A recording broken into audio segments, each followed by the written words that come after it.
जी। और साथ में यदि S&P 500 को हम देखें तो यहाँ पर इसने बड़े एकदम साफ सुथरे तरीके से बस जैसे कबड्डी खेलते हुए लकीर छूनी होती है, वैसे ही बस लकीर छू ली और उसके बाद वापस अपने पाले में लौट आया। करेक्ट बात। तो सिमिलर यहाँ पे भी ट्रिगर हुआ है, लेकिन S&P थोड़ा सा ज़्यादा क्लियर है। मतलब ये है कि इसका फ्राइडे के लो के नीचे का क्लोज पे ही ये इसमें करेक्शन ट्रिगर हो जाएगा।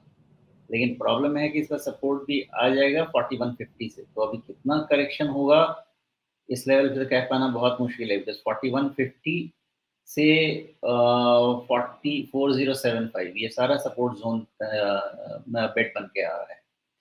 तो करेक्शन तो हो सकता है फ्राइडे क्लोज के नीचे या फ्राइडे लो के नीचे, लेकिन सपोर्ट भी अच्छे खासे ट्रिगर हो जाएंगे यहाँ पे। तो अभी यही जो ओवरऑल देख के लग रहा है कि जो रन हुआ है उसका रनिंग करेक्शन ट्रिगर हो रहा है मार्केट में।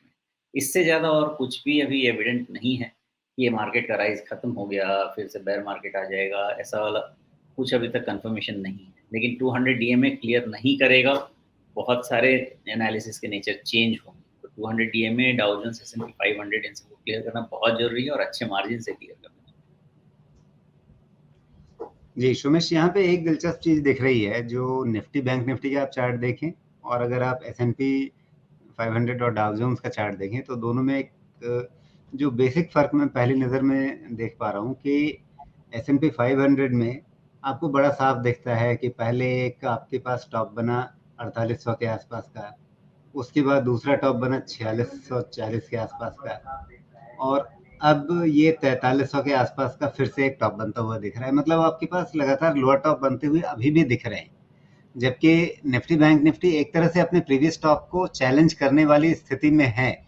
मतलब थोड़ा सा रुक करके थोड़ा सा प्रॉफिट बुकिंग के बाद फिर अगली चाल में शायद चैलेंज कर दें, उसके ऊपर निकल जाएं या शायद अभी ही निकल जाएं, थोड़ा सा टॉप तक चले जाएं। जैसा आपने कहा कि अगर 17,800 पार होता है तब तो सीधे 18,600 दिखेगा। तो इस फर्क को कैसे समझा जाए अभी दोनों बाजारों में, जो ये अभी मूल रूप से फर्क दिख रहा है? दोनों में फ़र्क इसलिए है कि हमारे यहाँ जो इन्फ्लेशन का मुद्दा है उतना ज़्यादा सिर चढ़ा हुआ नहीं है जितना यूएस मार्केट में है। हमारे यहाँ कहीं पे रिसेशन का मामला नहीं है जो यूएस मार्केट में है।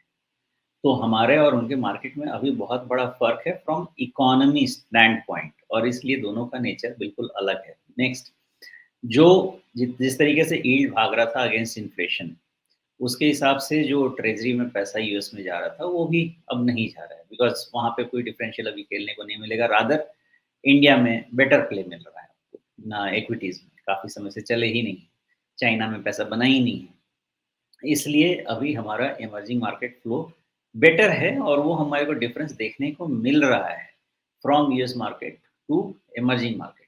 तो जब तक अब हमारा फिर से डॉलर इंडेक्स में राइज शुरू नहीं होता है, यील्ड में बहुत राइज शुरू नहीं होता है, तब तक ये ट्रेंड मेंटेन रहेगा। सवाल वो नहीं है, सवाल ये है कि इस लेवल 18,000 19,000 के रेंज में जाते ही निफ्टी का वैल्यूएशन कंफर्ट चला जाएगा। और अगर वैल्यूएशन कंफर्ट चला जाएगा तो या तो मार्केट वहाँ पे टाइम करेक्शन करने वाला है या वहाँ से प्राइस करेक्शन होगा। प्राइस करेक्शन बहुत बड़ा इसलिए नहीं लगता है बिकॉज़ ज़माने के बाद एफआईआईज़ का सपोर्ट आया है। तो अनलेस मैक्रो इंडिकेटर पे इन्फ्लेशन, यील्ड इन सब में अगर फर्दर मूवमेंट नहीं हो, तब तक एफआईआईज़ का जो फ्लो हमारे तरफ इंडियन मार्केट में आया है, वो शायद अब फिलहाल रिवर्स नहीं होगा। कॉर्पोरेट रिजल्ट भी अच्छे हैं, तो हमारे पास सब कुछ है, फेवरेबल है एफआईआईज़ के लिए। सिर्फ वैल्यूएशन स्टैंड पॉइंट से फिर हमारे यहाँ डिस्कम्फर्ट हो जाएगी। तो हो सकता है मार्केट कंसोलिडेशन में जाए, माइनर करेक्शन में जाए, और फिर जो स्टॉक स्पेसिफिक जो एफआईआईज़ फेवरेट थे, एटलीस्ट उसमें बाइंग होगी, क्योंकि उसमें से बहुत समय से बाइंग नहीं हुई है और उसका लेवल भी काफ़ी नीचे है।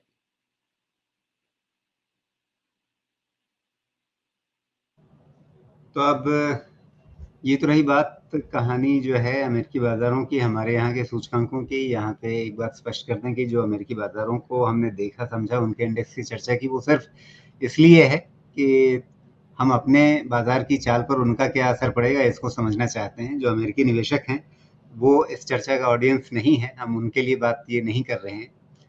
तो एसएसी वाले भैया इस बात का ध्यान रखें।